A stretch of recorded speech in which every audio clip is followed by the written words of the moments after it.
Tractors might be built for function, but that doesn't mean that they always look ordinary. In today's video, we're going to check out 15 bizarre tractors from all around the world, from eye-catching designs to engineering marvels that just left people scratching their heads. These machines weren't afraid to stand out, and if you think you've seen it all, well, stick around because we're about to prove that there's always something new to discover in farm machinery. Let's get right into it. Number 15, the Moline Universal. The Moline Universal truly lived up to its name with a radical design introduced in 1916 by the Moline Plow Company. Instead of the typical tractor layout, the machine featured a single frame to which you could attach implements both in front and behind the driver's seat. The two-wheel main unit was a small seat perched precariously above the engine that made it look more like a horse-drawn contraption than a standard tractor. Farmers often commended on its unusual bug-like posture, which really set it apart from typical four-wheel models in its day.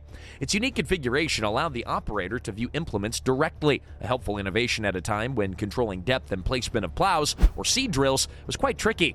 Though it offered better maneuverability in a tight spot, the Moline Universal's design proved finicky on uneven ground, and many farmers found it less stable than they preferred. Despite the drawbacks, the tractor paved the way for more integrated tractor implement systems. Its forward-thinking approach to attracting and managing tools influenced later tractor lines that embraced a more comprehensive and all-in-one style of farming equipment.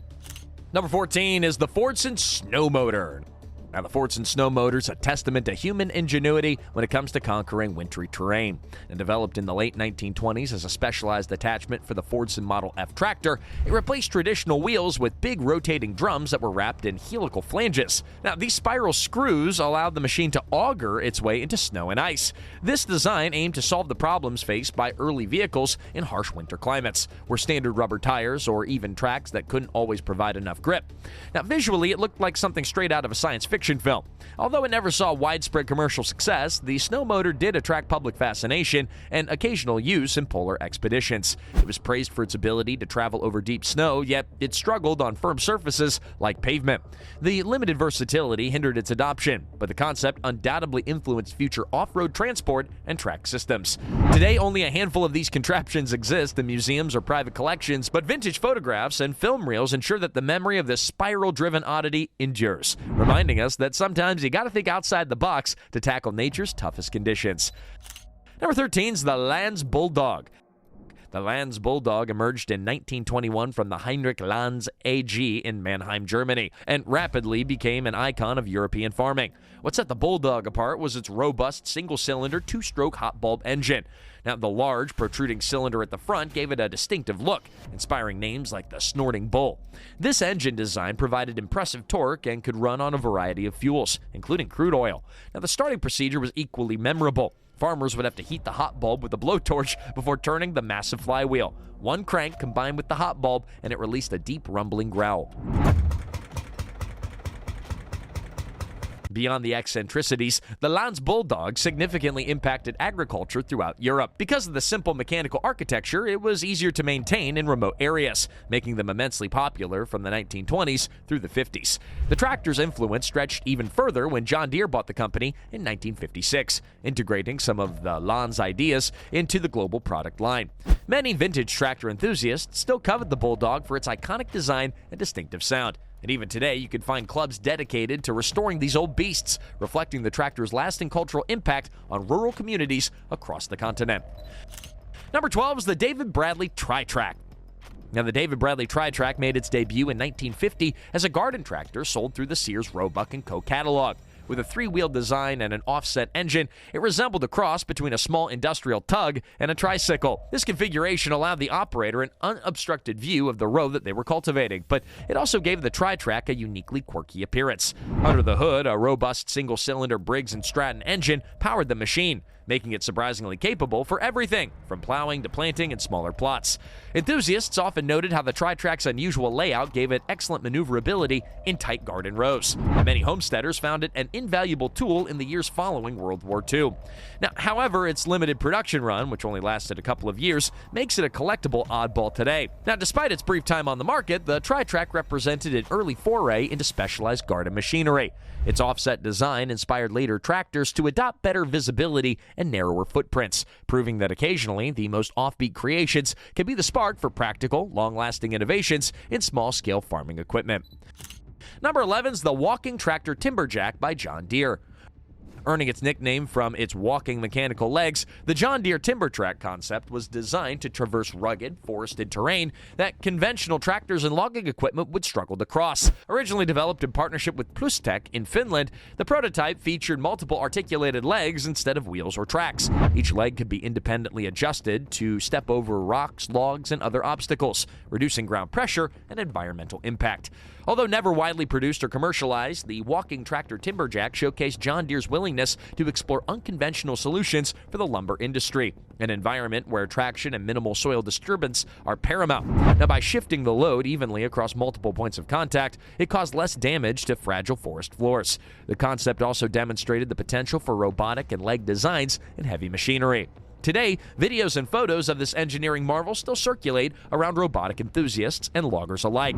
It stands as a testament to the idea that pushing boundaries, both technical and conceptual, could yield insights that one day may revolutionize off-road equipment.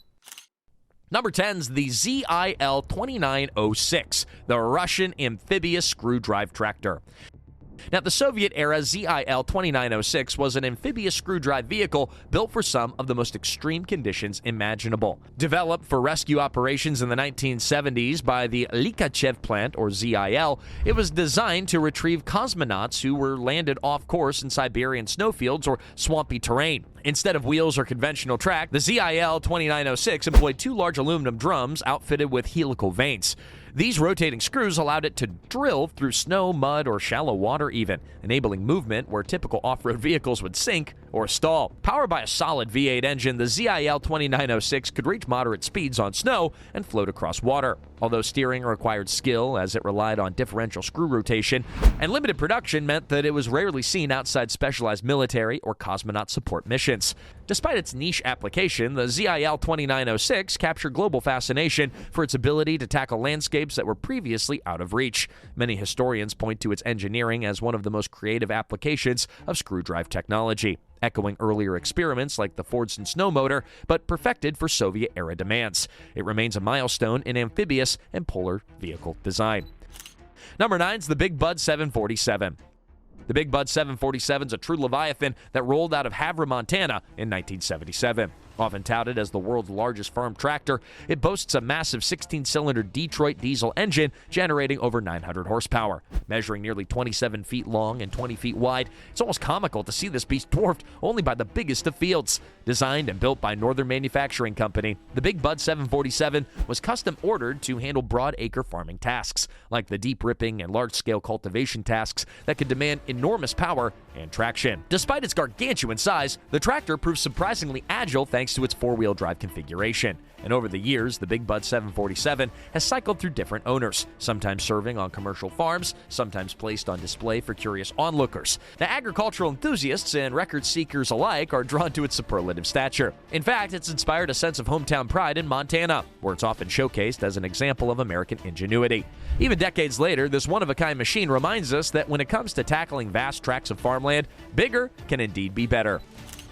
Number 8 is the Doe Triple-D.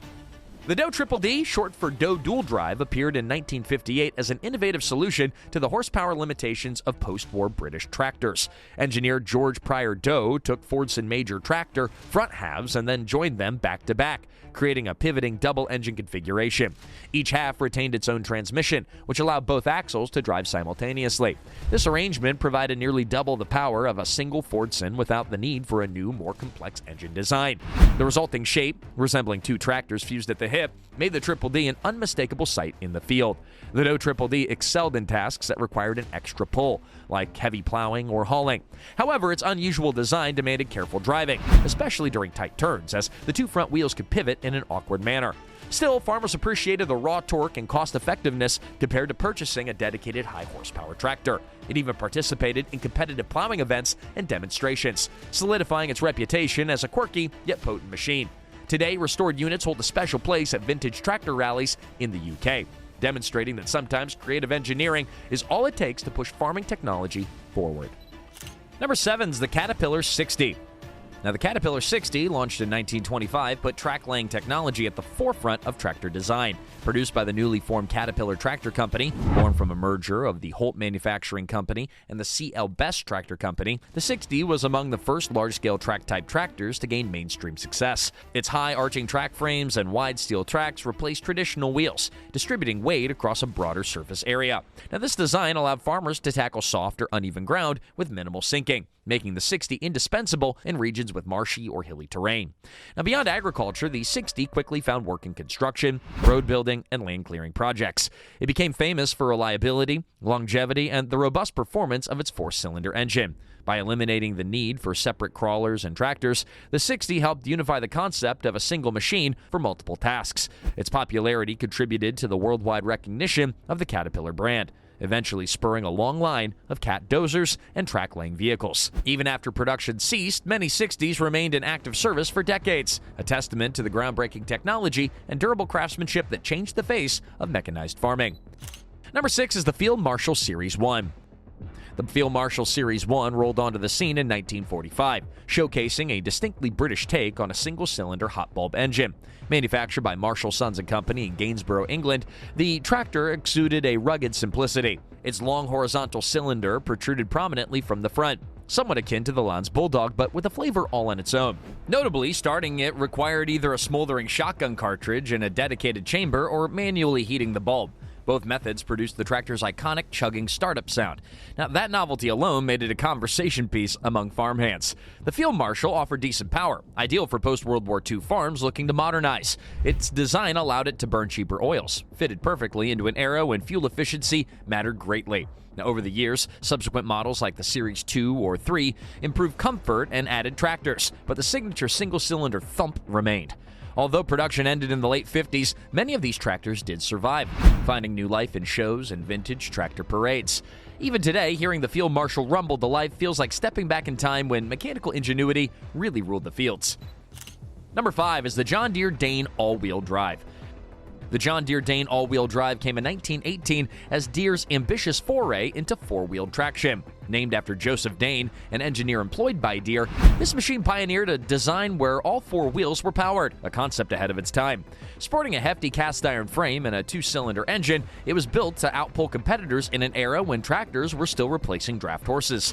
The Dain's unique drive system aimed to tackle muddy or uneven fields that often challenged rear-wheel-only tractors, setting the stage for future developments in four-wheel drive technology. Now, despite its advantages, the Dain all-wheel drive was expensive to produce and thus never entered full commercial production. John Deere shifted focus to its simpler Waterloo Boy and subsequent Model D, leaving the Dain as a rare collector's gem. Only a handful exist today, treasured by enthusiasts for their role in pushing tractor engineering boundaries. While short-lived, the Dain's impact on the future of off-road and agricultural vehicle design was profound. It's a reminder that sometimes the most forward-thinking ideas don't immediately catch on, but they do sow the seeds for innovation that reappears decades later in mainstream machinery. Number 4 is the Ursus C45. Now, inspired heavily by the Lanz Bulldog design, the Ursus C45 began production in post-war Poland in the late 40s. Manufactured in Warsaw, it featured a single-cylinder hot bulb engine that produced a loud, resonant pop, often compared to a cannon's roar. Now, operating on cheaper fuels like crude oil, this robust machine was a welcome solution for rebuilding Poland's war-torn agricultural sector. Now, starting the Ursus C45 required heating a hot bulb, sometimes even using a blowtorch, and then turning the heavy flywheel, a process that added to its dramatic presence. While its power output was modest by modern standards, it had enough torque to handle plowing, hauling, and other demanding tasks. Its no-frills design also made on-site repairs more manageable for farmers with limited resources. Like the Lanz Bulldog, the Ursus C45 developed a loyal following, and many units were exported to other Eastern Bloc countries. Today, tractor enthusiasts across Europe celebrate the cannon-sounding relic for its unique blend of mechanical simplicity and old-school, robust performance. Number 3 is the Muir-Hill 101. The Muir-Hill 101 first appeared in 1966 as a conversion of the robust Fordson Major. Muir-Hill, a British engineered firm which specialized in industrial equipment, recognized the demand for higher traction from stability in farm work. Now, they added a heavy-duty front axle, four-wheel drive capabilities, and beefed-up hydraulics, effectively transforming the standard Fordson into a high-performance tractor. Its squared-off body and elevated cab gave it an almost truck-like silhouette. Now, this unusual design was particularly well-suited for hauling and loader applications. making it popular on farms and construction sites alike. Now, though not produced in massive numbers, the Muir-Hill 101 garnered a loyal following among those who needed a durable, all-around machine. Its success paved the way for more specialized four-wheel drive conversions by various manufacturers. In the broader context of British agriculture, the 101 helped convince skeptics that front-wheel assist or full four-wheel drive was worth the extra cost. While Muir-Hill eventually shifted focus to other projects, the 101 remains a pivotal piece in 1960s innovations, bridging the gap between standard farm tractors and heavy-duty industrial loaders. Collectors today prize any surviving units, reflecting on an era when adaptability was the key to farming success. Number 2 is the Belarus MTZ-2. The Belarus MTZ-2 dates back to 1953 as part of a Soviet push to mechanize agriculture post-World War II. Manufactured by the Minsk Tractor Works, or MTZ, in what is now Belarus, the MTZ-2 quickly established itself as a rugged and cost-effective solution for small and medium farms across the Eastern Bloc. Its simple diesel engine provided 37 horsepower, modest by modern standards, but enough for plowing, planting, and transport tasks. The tractor's boxy sheet metal and large rear wheels gave it a utilitarian aesthetic that became iconic behind the Iron Curtain. Over time, the design evolved into a widely recognized MTZ family, which would be exported worldwide, especially to developing nations that seeked affordable farm machinery. Now, while the tractor's build quality varied and comfort features were minimal, it earned a reputation for being easy to fix with basic tools, crucial in remote rural areas. The MTZ-2 laid the foundation for a global footprint of Belarus brand tractors that persist even today. Vintage machinery enthusiasts appreciate it as a relic of Soviet-era engineering, a reminder that sometimes practicality and durability, well, it matters more than cutting-edge technology. And number 1 is the Fiat 702.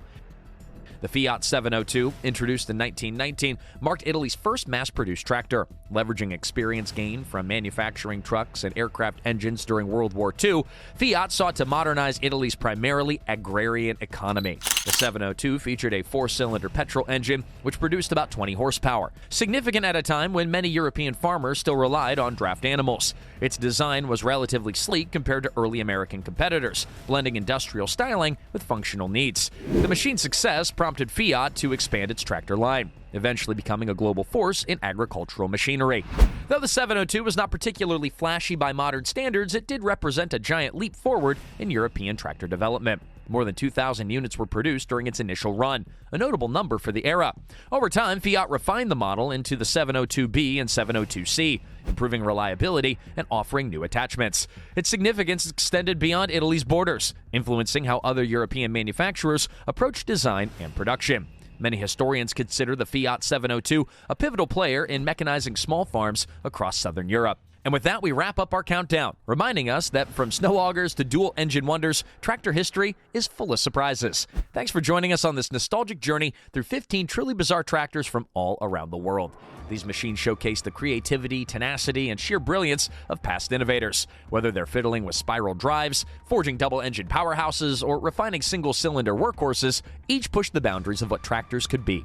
We hope you found the video helpful and entertaining, and if you want more deep dives into vintage machinery, be sure to subscribe and hit the notification bell. We've got plenty more fascinating explorations of automotive and farm equipment history coming on the way.